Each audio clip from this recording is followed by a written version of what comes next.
and a very warm welcome to the Crash MotoGP podcast. We're at episode 29 now, can you believe it, with myself, Harry Benjamin, Pete McLaren and Keith Huewen. On the show today, a look back at all the action from the final round of the season in Valencia, which saw Pecco Bagnaia claim the spoils in MotoGP, Remy Gardner seal the Moto2 World Championship, and a first-time Moto3 winner. It was also a swan song for a few notable drivers, particularly Valentino Rossi, the 9-time world champion, announced his retirement from the sport earlier in the year, of course, during what has been a difficult season, but nothing can take away from what this man has achieved and done for MotoGP. And Keith, he came away from his final race with a top 10 finish, but the outpouring of support and celebrations afterwards just shows how much Valentino is revered, admired, respected, loved, all of the above.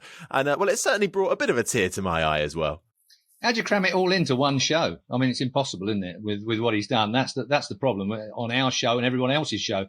There's producers, television producers around the world at the moment trying to work out how their tributes are going to... they've been working on it for weeks, obviously, because this is the final weekend. Remembrance Sunday, by the way, which is a very important day anyway, lest we forget. But we'll always remember what happened at Valencia today. And I think a 10th place was about the best he was going to manage. But if you look at the times, he was within half a second of your race leader all of the time, every single lap of that 27 laps. It's not like he's retiring because he can't ride a motorbike anymore. Poor old Danilo Petrucci, also a retiree from the sport, obviously today. Last place for him, miles off the pace. He was done. Valentino Rossi was competitive to his very last of, 432 Grand Prix he's done, something like that. Pete will know the stats, I know he will. But 432 Grand Prix, and he's still competitive. And he's, Morbidelli was behind him on his sister, Yamaha. So Rossi went out with I think the words were, they've been used loads and loads and loads of times. It transcends the sport. And he did. What he did for our sport was made it global. It was a little global back in the Barry Sheen days, but sort of really that's the only other time I can think of where the sport has been transcended into a more, across all demographics, across globally. That's the word for it. And Rossi's the guy. You say Valentino Rossi, they know that means MotoGP. He's the name. It's who do you think you are? Valentino Rossi, says your friendly policeman. It's always going to be that way. And he's a good bloke, but bloody ruthless. We were talking about this before we came on air a minute ago. It was, there's no tougher guy. I don't care what anybody says. He has got a ruthless strategy, runs right the way through his veins. Crew chief, when it's time to go, off you go. Jerry Burgess, last man to know, like any divorce, he's the last man to know it's coming. When it came to changing, staff this year for Petronas, Alex Briggs and all the rest of them, suddenly, he couldn't make that happen. So he hadn't got his main men around. For me, it's the only probably slightly sad part of it is that some men that should have been in Valencia, well, I know they're a long way away in Australia and it's a bloody long trip to make for a bit of nostalgia, but the fact is, Alex Briggs was a major part of his life, as was several of the other guys that were with him, of course. Brent, Bernie Ansell's there anyway, so he's still in the paddock. But Jerry Burgess was a major part of his team for a long time. And Jerry Burgess, it would have been lovely to have seen Jerry Burgess in a sort of cameo role of wandering through Parc Ferme, studying everything that's going on everybody else's bikes. Like I say, right at the beginning, 26 years, at the top level, forget about the amount of world championships. He should have won more. There's no way that, he should have won the one that Nicky Hayden won if he hadn't made a couple of silly mistakes. One of them at Valencia, of all things, that cost him the title in 2006. He should have won 10 titles minimum, really, in my view. But from a personality point of view, there isn't anybody that's going to be close to him. There are brilliant riders, but he is the worldwide global personality of MotoGP. And he's certainly created a legacy for himself as well. That's not just for himself as Valentino Rossi, but for the next generation of MotoGP riders through his VR46. And Pete, let's bring you this on as well, because I know you've just finished up with Rossi and what was his final race debrief. So what was that like? And what, get any good sound bites from that? As always with Rossi, there's always good quotes, isn't there? But I mean, the first thing to say is that, this wasn't a tearful, as we've seen all through this retirement sort of procedure, if you like, right from the initial announcement. This was a genuinely happy Rossi. I think there was a massive weight lifted off his shoulders, and going out, let's say, with his head held high, as Keith says, the best that realistically he could have done. There's no fairy tales in motorsport. And, he genuinely feared, he said a few weeks ago, he feared, Valencia is his worst track. He feared he could have been finishing last. You imagine that. The last sort of statement on Rossi's racing career, last place at Valencia. I mean, that would have been a real travesty. So, he really sort of rallied all the guys around him, and he said he was almost like he was fighting for the championship. And he came in with all this pressure to really perform, and you could just see how happy and relieved he was that he's gone out. As he said, he's a top 10 rider today, and he'll keep remembering that. My last race, I was a top 10 rider, and that's the best that he could hope for. He said it was probably his best race of the year. So there we go. Did you see the riot there was in the garage when he qualified in Q2, when he went straight through to qualifying 2? You'd think he'd set pole. I've never seen anything like it. He'd only gone through Q1 into Q2, and everyone was going, well, he didn't go through Q1. He went straight to Q2. But you know what I mean? He qualified in the top 10, in 10th place. And that's a result as well, because that qualifying is in many respects, tougher than a race. You've got to put it on the line. You have got to be on the edge of crashing everywhere to get yourself into the top 10. I think it was a great finish and kind of underlined. Some people will say 10th place.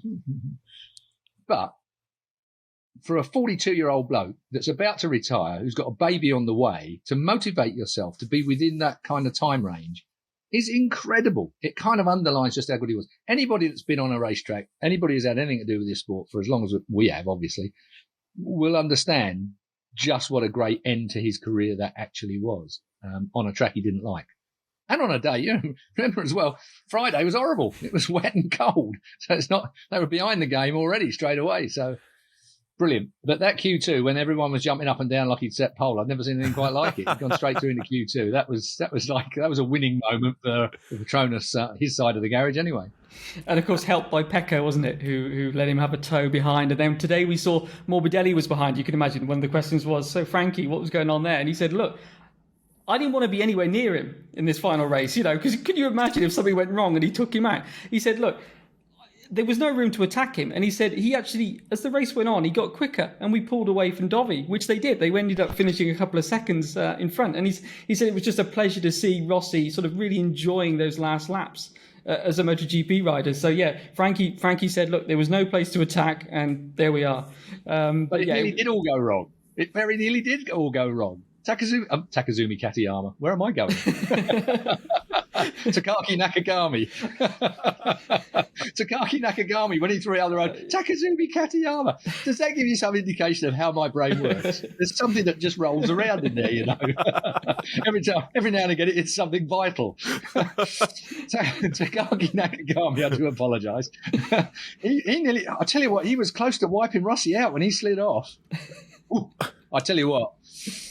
That would have been an end to the season. I bet Nakagami wouldn't be back next year. I think everyone was holding their breath, just praying that Rossi and both Danilo Petrucci just had quite a nice, steady run and to cross the checkered flag, because, of course, Petrucci was another man starting his final race, and he's been taken out the last couple of races. So everybody just wanted to make sure that he could actually finish his final race in MotoGP, because, I mean, Keith, we were speaking about this off air as well. The nicest guy, yes, not as successful as Valentino Rossi in MotoGP, but he didn't come the conventional way. And considering where he's come from and what he's done, it's quite remarkable. Yeah, coming up through Superstock to start with. He's a big old lad as well, weighs a bit more. Powder weight is a massive thing in MotoGP, as it is in most motorised sports. But, Danilo Petrucci's a nice guy. Everybody loved him. But you knew he was destroyed. He wasn't going to finish anywhere other than last anyway. No one was going to interfere with his race because he was so far off the pace. I mean, he was in tears on the grid. He was beside himself. I mean, it was an awfully emotional weekend for him. And he's had a few of them. I mean, when he won that race at Mugello, pinched it. Yeah. I mean, good on him. Great guy. I really, really worry about where he's heading. The Paris-Dakar. No, it's not Paris-Dakar anymore. It's a Dakar in there. Can I get any more things wrong? Do you want me to do commentary? At least I don't call them drivers, Harry. I've gotten way better at that. It only took me 29 episodes. But the point being is that he's a lovely fella. He's out of it. He's going to the Dakar. I can't think of anything I'd rather not do than go to the Dakar. Sure, if he's not going there for a ride, but he won't be going there for a ride. He'll be going there to do his absolute best, and we know how that can turn out. It's like going to the TT. Let's go to the Isle of Man TT and have a road race on the side. Hang on a second. It's a completely different kettle of fish. It's going to take something special from him to perform, but he will perform. I believe that, his weight, his strength, and all the things that have been against him a little bit in MotoGP will be with him when he gets to something like the Dakar. So good luck to him. And then there's Tom Luthi, someone who completely unheralded this weekend, and he's got something like the second or third most Grand Prix of any rider that he's ridden in. So Tom Luthi retired this weekend. Sergi Sendra, who no one will have heard of outside of broadcasting, who is an absolutely brilliant part of the Dorna hierarchy, if you like, when it comes to innovation of cameras, graphics, whatever it might be. Sergi Sendra leaves us this weekend. And Steve Day, now there's a bit of a story there. Steve Day, obviously the world feed commentator, he's leaving as well. Now, it hasn't been announced yet, but I know where he's going because I was going for the same job and the bugger's got it over me. So there you go. He's got the BSB job. I'm sure that's where he's going. No one's confirmed it to me yet, but British Superbikes have got Steve Day, I think, next year. And the only reason I know that is because they haven't confirmed me going there. So, so poor old Jack Burnicle looks like he's got a bit of competition. I'm vying for the job, and now Steve Day looks like he's got it. So, and he wouldn't have made an announcement that he was leaving Dorna if he hadn't got that jacked up already. So, good luck, Steve. You're a really good commentator, a really good bloke, and I wish you all the best. And there's a backstory to that as well, Harry and Pete. That in 2013, when BT got the MotoGP job, they got the rights to it. Steve A was in for trying to get the commentator's job for that as well, and I kind of gazumped him a bit for that. I think probably because I'd got a little bit more experience in broadcasting, and he hadn't at that point. And now he's gazumped me for the domestic job. See, the broadcaster moves. The broadcaster moves are just as entertaining as the rider moves. Sometimes it's a hot market this time of year as well, which I'm learning apparently. But we wish them all the best as well going through. And we'll come on to Tom Luthi a bit more in Moto 2 as well. He wasn't. He started well, but fell back through the pack. Let's talk though about some of the racing action from MotoGP now. And it was Jorge Martin on pole, ahead of Bagnaia and Miller, but that was not the way it stayed. But it was a Ducati lockout for the first time on the podium, with Pecco Bagnaia picking up yet another win ahead of Martin and Miller, who rounded out the podium. So, Keith, Ducati have come on very strong in these final couple of races, haven't they? Well, we've kind of talked about it quite a lot on this podcast over the last 28 of them. 29 we're on well, now. This year. The amount of bikes they're going to have on the grid next year, and they're finishing this year in a really good position. Now that kind of says to me that they've got quite a lot in order. And they've only got 7. This is remarkable. 7 test days. 2 of them will be at the Mandalika circuit, or whatever you call it, Mandalika, or over in Indonesia, the new track. So 2 of those 7 will be on a track they've got no data for. So it's just going to be riding around working stuff out, and it will be dirty. So the first day will be on a rubbish track, I suspect. So you can take it down to really only 5 serious days where they've got proper data that they can compare all their new stuff with next year. I just think that's wrong. You remember, I think I said on this show, I felt that the situation where they lock in what they're going to be running next year, motor-wise particularly, later in the season. Give them a couple of races, like the first 2 rounds, the first 3 rounds, so that they can make that decision then. Because really it's going to be a case of they're playing into Ducati's hands, because they're going to have 8 on the grid next year. And what's locked in for each one is going to be slightly different, perhaps. They've got more opportunity, particularly if they've only got 7 days of testing. They've got more opportunity to gain more data with their new innovations. You go to some of the, Yamaha. Hang on a second, Yamaha, where are we with them? Or worse than that, Repsol Honda, that was the first time since 1992 we've not had a factory, as in the full-on blown Repsol Honda or the equivalent. Since 1992, it's the first time we've not had a factory Honda on the grid. Because obviously Pol Espargaro did himself on the Saturday, I think it was, wasn't it? And then obviously, Marc Marquez is out at the moment through this eye injury that he's got again. This is really serious, and I want to touch on that again with you, Pete, if I can. Those 2 guys, Pole took this day off purely and simply because he needs to be fit, because Marc Marquez isn't for the first Jerez tests. I mean, you've got the two factory men that aren't going to be testing properly because they're all incapacitated. Marc Marquez, Valentino Rossi, he's gone. Bye. That's done. All sorted. All the goodbyes and all the rest of it. We'll see him back as a team man. Ty Wolfenden summed it up quite well. With age comes a cage. Ty Wolfenden, I think he's 5 times world speedway champion, was on the grid courtesy of the FIM who invited him across. And he said, with age comes a cage. And I remember thinking, does he mean a roll cage for a car, because we know he's going racing, or does he mean because he's going to be locked into having a child? And I've had 4 of them, so I know what kind of cage that is. So it's a fairly serious cage with very small bars that you can't get out of. So good luck to him with that one as well. But I don't know. It's a very, very difficult thing, this testing scenario that we've got coming up. And Honda do not have people there. Yamaha don't have enough people really to be doing the kind of work that they've got to do with all new bits. I mean, we're talking about new motors effectively and how this is all going to work with their existing, handling and aero packages. It's going to be, I mean, if you said to Formula One or somebody like that, you're going to have 7 days to test everything that's brand new, they'd go, what? Get out of here. It'd just be a laugh. I don't understand, Pete, why they haven't actually done more. I suppose cost is a major thing. It's been a major thing in the teams for some time. I think the ones that are going to lose out the most as well, I'm rambling again, I know, Harry, stop me when you care. It's the Aprilia thing. Aprilia have had concessions the longest, and they've only just made those little incremental steps up to the back end of the front runners, and that's all going to be lost again. That's all going to be stretched again come the beginning of the year, because I'm assuming they've got what they've got, and that's the extent of their development to the nth degree where they are now. But when we do this great big jump come next year, maybe even a Reth, it might be a great big jump in a Reth. Trouble is with a Reth, depends on the weather. I always used to have a guy ring me John Hackett used to ring me when he was involved with Tom Sykes. He'd always ring me and say, "Oh, Sykes, he's broken the MotoGP lap record again. He's done this, he's done that." Because a Reth, in certain circumstances, when it's quite cool, runs really fast. And when the superbikes used to test there, they'd run really, really fast. And then the MotoGP guys would go there, and of course it would be either hot or slippy or whatever it was. You can only really trust the test on the day you're doing the test on, because everything else might have changed very slightly to make major differences. Stop a ramble. Stop me, Harry.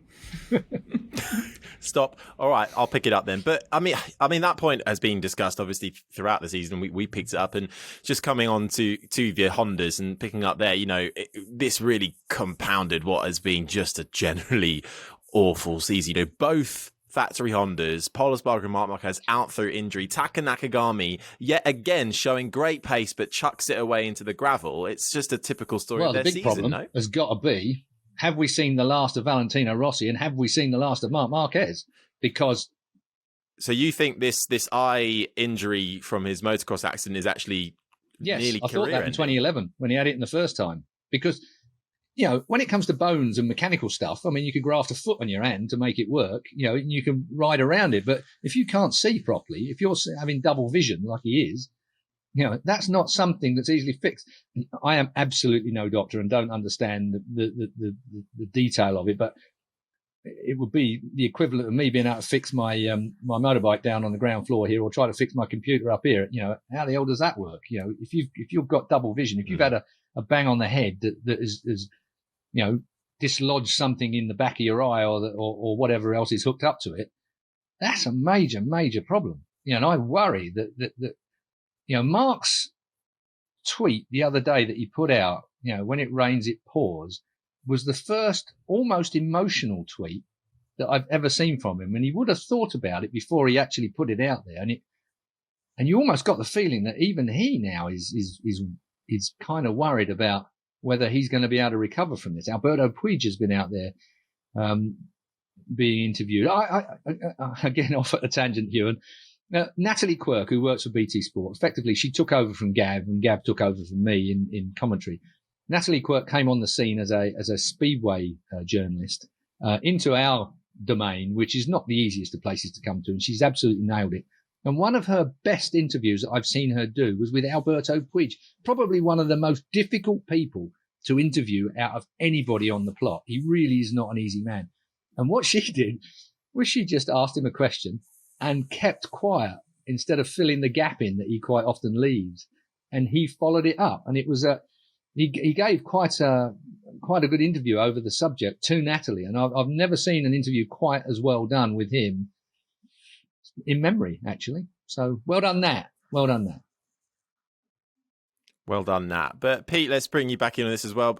Coming back to Honda have got a tricky, I say few weeks. They've got a tricky time ahead of them as well, because they're definitely going to want to put this season behind them, aren't they? But even out on track, again, I mentioned it earlier, Nakagami, and they talked about this on the British commentary as well. Once again, doing a typical Taka Nakagami almost, it's bad to say. And we were talking about this, I remember. It was one of the first questions I asked you in our very first podcast, or maybe it was second or third or something like that. But, Taka Nakagami, he's shows the speed, but he can't keep it together when it really matters.